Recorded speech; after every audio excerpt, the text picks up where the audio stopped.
Jadi kalau mau bilang sabu nggak bilang sabu, tapi invoice ya. Itu ada invoice ambil. Itu ada galon ambil. Padahal itu sabu gitu. Sehingga ya itu mungkin jadi masuk akal bahwa Teddy Minahasa ini sering gonta-ganti istilah gitu ya. Dari tawas menjadi terawas. Ya, bisa gitu. Tawas, terawas itu cuma beda R gitu. Dari sabu ke galon aja bisa. Dari terawas ke tawas nggak bisa.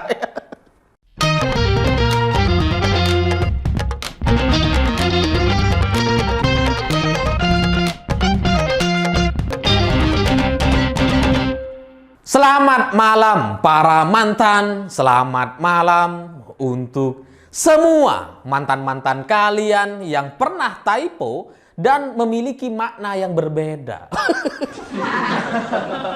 Karena biasanya, umumnya kalau kita nulis typo atau salah, itu kan susah dipahami atau tidak bisa dimengerti maksud aslinya. Tapi ada juga jenis typo yang kemudian bisa memiliki makna yang berbeda. Misalkan ya, aku lagi nemenin temen gitu. Terus kemudian typo, aku lagi nenenin.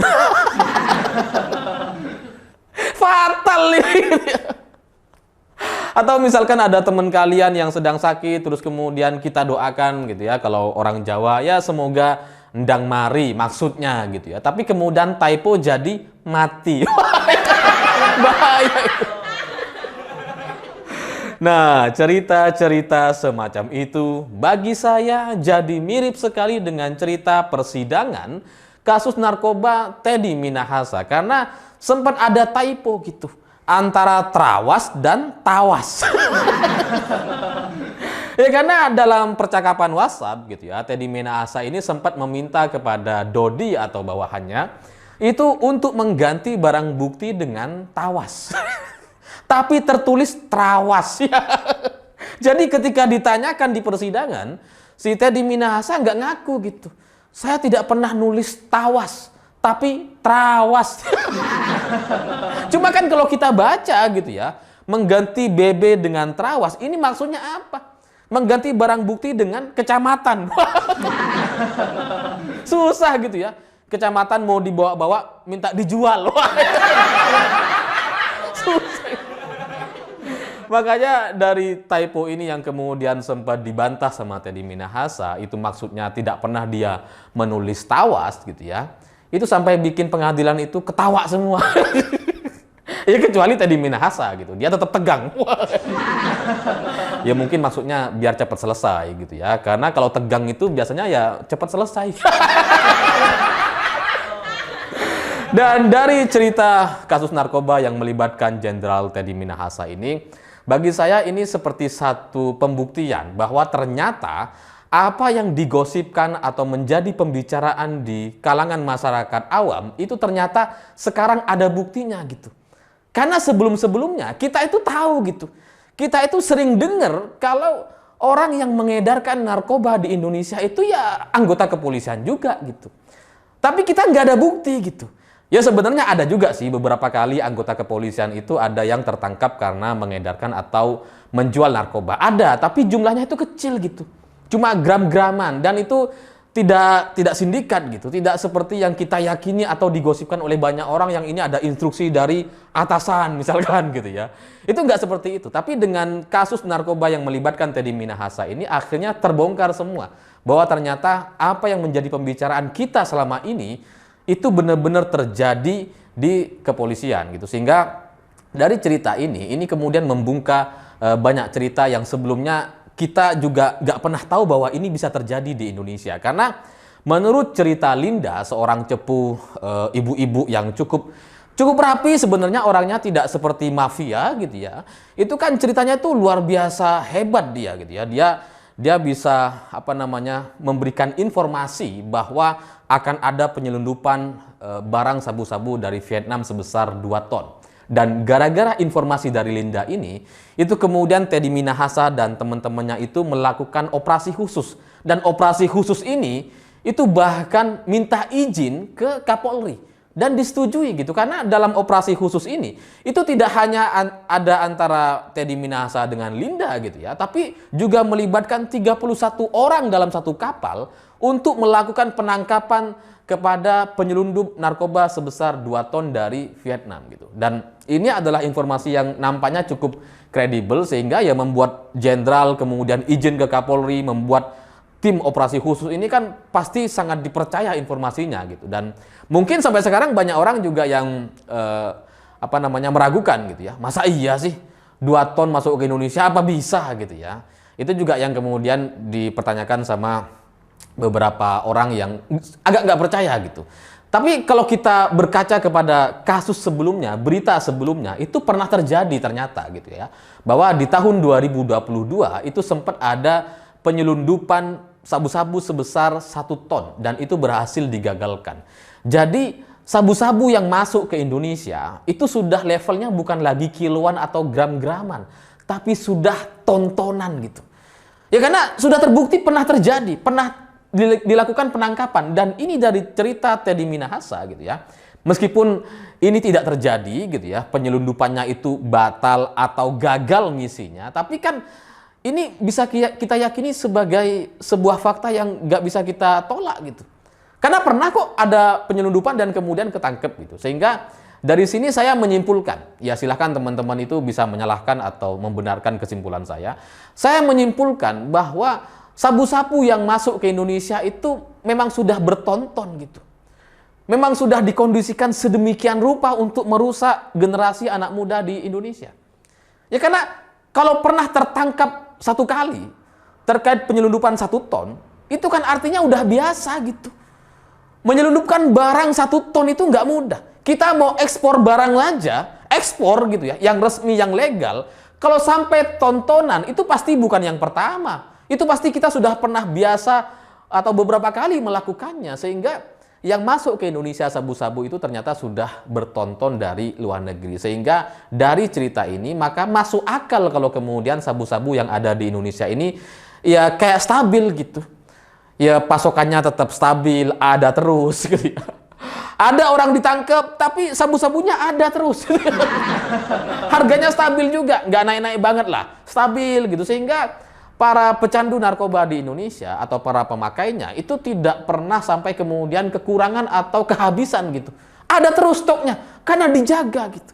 Ya gimana yang masuk bertonton ke Indonesia gitu. Sehingga kalau hari ini kemudian Teddy Minahasa ditangkap, kemudian Linda yang memberikan informasi dan mampu mengendalikan mafia yang dari luar negeri gitu ya, karena 1 kali telepon dia bisa membatalkan pengiriman yang 2 ton itu gitu ya, menurut cerita atau klaim Linda. Ini kan maksudnya gitu ya. Kalau sekarang orang-orang ini, tim ini, anggaplah Teddy Minahasa, Linda, Dodi dan kawan-kawannya ini 1 tim gitu ya. Kalau 1 tim ini sekarang sudah ditahan dan mereka tidak bisa beroperasi gitu ya. Tapi di kenyataan di lapangannya ternyata narkoba masih ada, sabu-sabu masih ada. Itu kan maksudnya, artinya gitu ya. Ada tim lain yang bisa mengedarkan atau melakukan hal yang sama seperti yang dilakukan sama Teddy Minahasa dan Linda. Nah pertanyaannya itu siapa gitu? Kelasnya apakah Kapolda juga ataukah orang dari institusi lain dan sebagainya? Kita nggak tahu gitu. Tapi kalau sabu-sabu itu masih ada sekarang gitu, sementara mafianya katakanlah yang bisa mengendalikan dari luar negeri itu sudah ditahan hari ini dan dia tidak bisa melakukan apa-apa, itu kan artinya ada orang lain gitu. Jadi ya saya nggak tahu ke depan akan seperti apa, tapi cerita soal sabu-sabu di Indonesia ini cukup mengerikan bagi saya gitu, karena kebayang dari cerita Teddy Minahasa ini yang melakukan penyebaran sabu-sabu itu kan dari berbagai tingkatan gitu ya.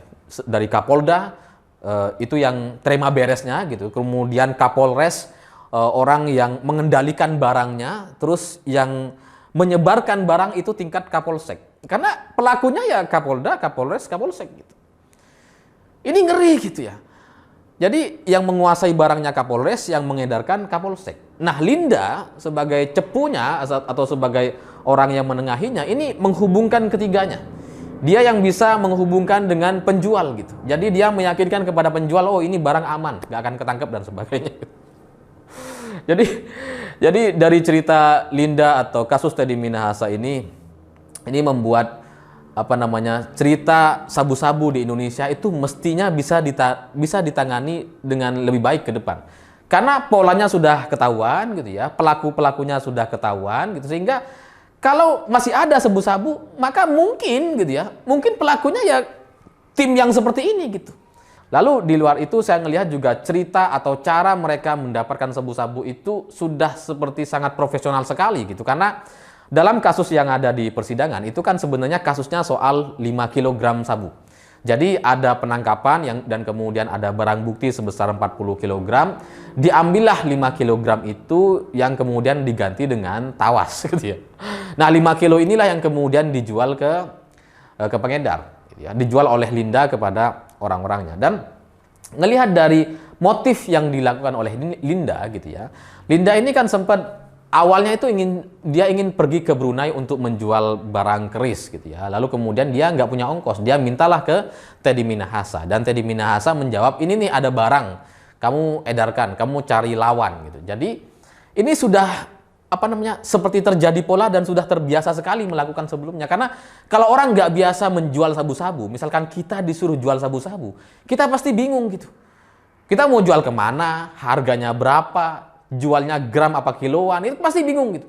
Tapi Linda ketika diberikan informasi seperti itu, aman aja, dia langsung, oke, siap. Itu kan maksudnya sebelumnya sudah pernah terjadi. Dan terkait kasus penyelundupan 2 ton sabu yang gagal atau tidak terjadi itu sempat ada pembicaraan bahwa ternyata katanya Linda itu dengan Teddy Minahasa bercerita, menurut Linda, Teddy Minahasa itu meminta 100 kg untuk diamankan. Jadi ya mungkin sama lah seperti kasus 5 kg itu gitu ya. Ada barang 40 kg diamankan 5 kilo.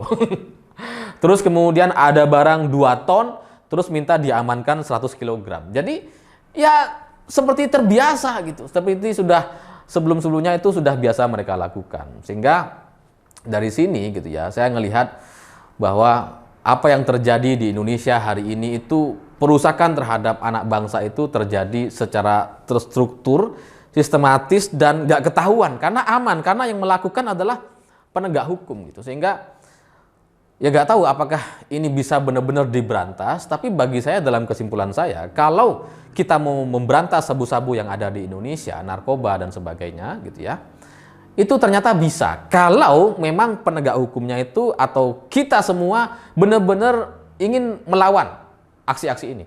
Tapi kalau cuma cukup di slogan, cukup di baliho atau kampanye-kampanye kita anti narkoba dan sebagainya, itu kan nggak akan ada gunanya kalau di lapangan ternyata pelaku-pelakunya itu masih tetap ada.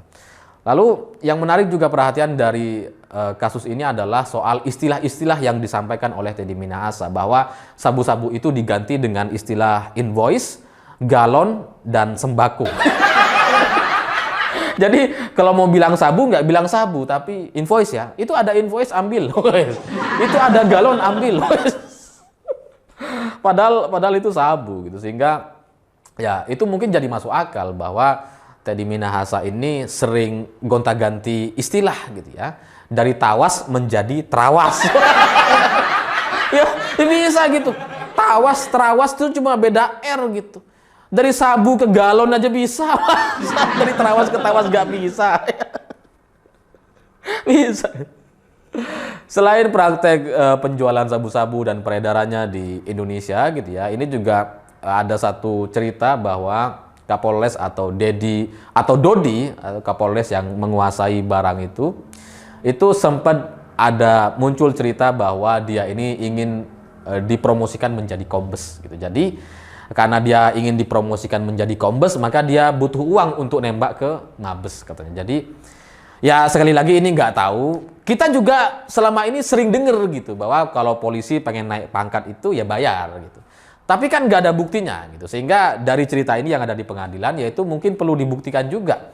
Apa jangan-jangan ada selama ini proses negosiasi atau pembayaran ketika orang ingin naik pangkat seperti itu. Dan dari cerita Linda gitu ya. Cerita Linda ini juga ada satu lagi yang lucu bagi saya, yaitu ketika dia mengaku bahwa dia itu adalah istri siri dari Teddy Minahasa. Karena sering tidur bareng di kapal katanya. Ya, karena kan operasi khusus selama 2 bulan itu. Nah mereka itu sering tidur bareng katanya. Ya sebenarnya sih tidur bareng itu nggak masalah gitu ya. Kalau bener-bener tidur. Yang repot kalau sekamar nggak tidur, nah itu ngapain itu?